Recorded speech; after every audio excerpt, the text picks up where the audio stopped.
Now, this simple action has the ability to save lives. The main takeaway from today's rally is it's going to be very close in the polls. The majority of Southern California has gone through what is considered a wet winter. We are just weeks away from the CSUN graduation, but the Students for Justice for Palestine, along with hundreds of others, are in the Sierra lawn fighting for what they believe is right.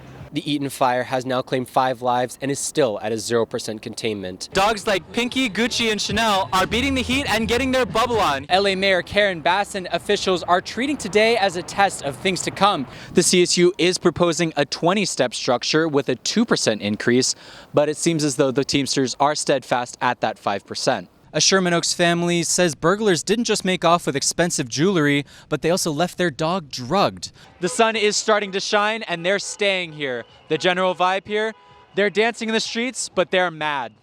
While the eyes of the nation have their sights set tomorrow in one of the biggest presidential elections of our time, the California Democratic Party are rallying the local community here in Valencia under George Whitesides for U.S. Congress, Pilar Schiavo for State Assembly, and Kip Mueller for State Senate.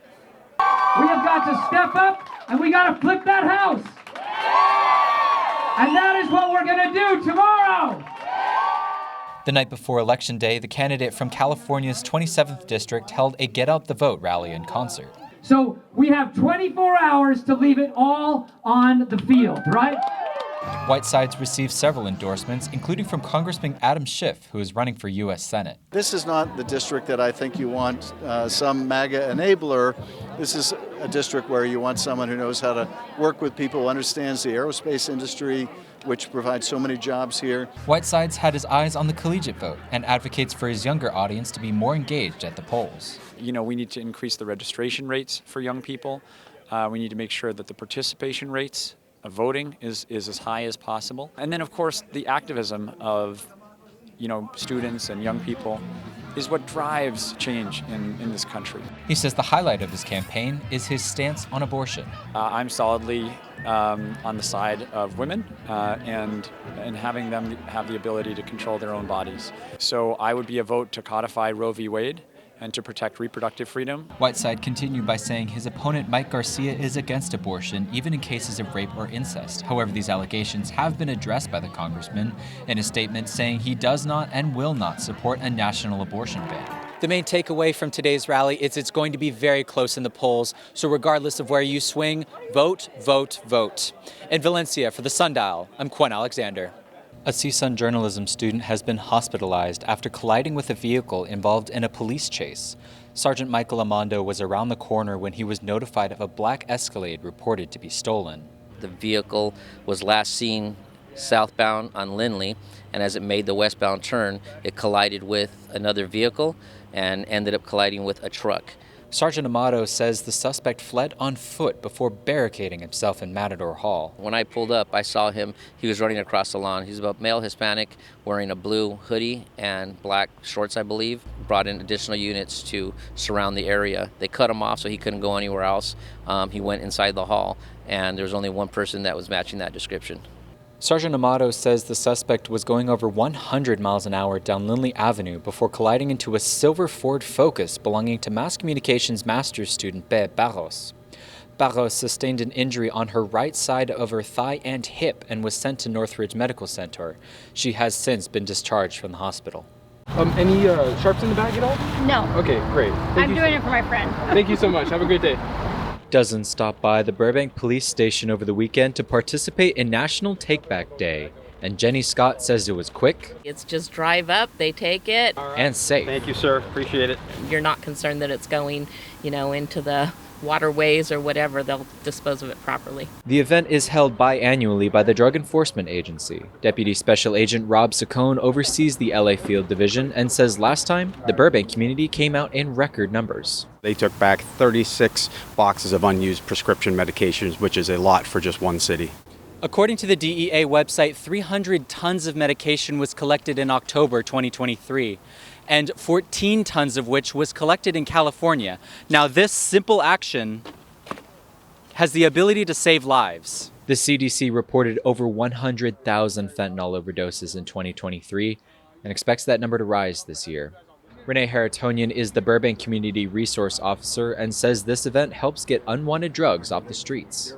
The city of Burbank doesn't have particularly a drug problem. However, we're seeing nationwide that is an increasing thing, so it has affected us a little bit and we're just trying to get ahead of it. Special Agent Saccone recommends citizens only take medicine provided by a doctor.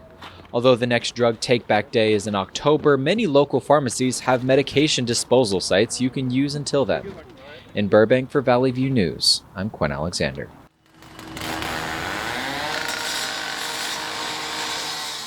In collaboration with over 130 emergency response teams, the Alameda Corridor Transit Authority held the annual disaster preparedness training on Sunday morning.